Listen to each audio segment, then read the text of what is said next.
আমি আছি এখন বোলপুর শান্তিনিকেতনের সৃজনী শিল্পগ্রামে। এই যে এটা হচ্ছে গিয়ে সৃজনী শিল্পগ্রাম, আমাদের পিছনে যেগুলো দেখতে পাচ্ছেন এগুলো প্রত্যেকটা রাজ্যকে নিদর্শন করছে এক একটা ঘর, এবং এই ঘরগুলোর মধ্যে গিয়ে দেখতে পাবেন হচ্ছে প্রত্যেকটা রাজ্যের সেখানকার শিল্প সংস্কৃতি এবং তাদের ব্যবহারিক যে সমস্ত জিনিসপত্র, ওই সমস্ত জিনিসপত্রগুলি এখানে দেখতে পাবেন আপনার। বিভিন্ন শিক্ষা সংস্কৃতি এগুলো তুলে ধরা হয়েছে।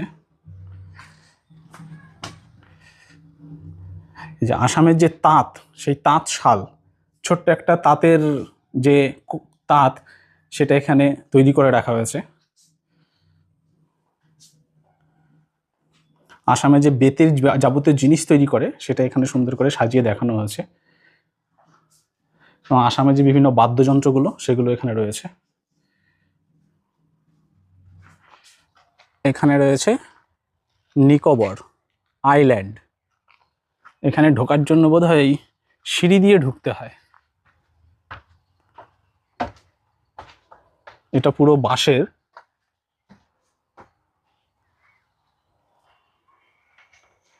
বাহ, এটা খুব সুন্দর লাগছে। কত সুন্দর কাজ করা রয়েছে, এগুলো পুরো ঘরটা বাঁশ দিয়ে তৈরি। এই যে নিচেও সব বাঁশ, আর উপরে হচ্ছে বাঁশের বেড়া।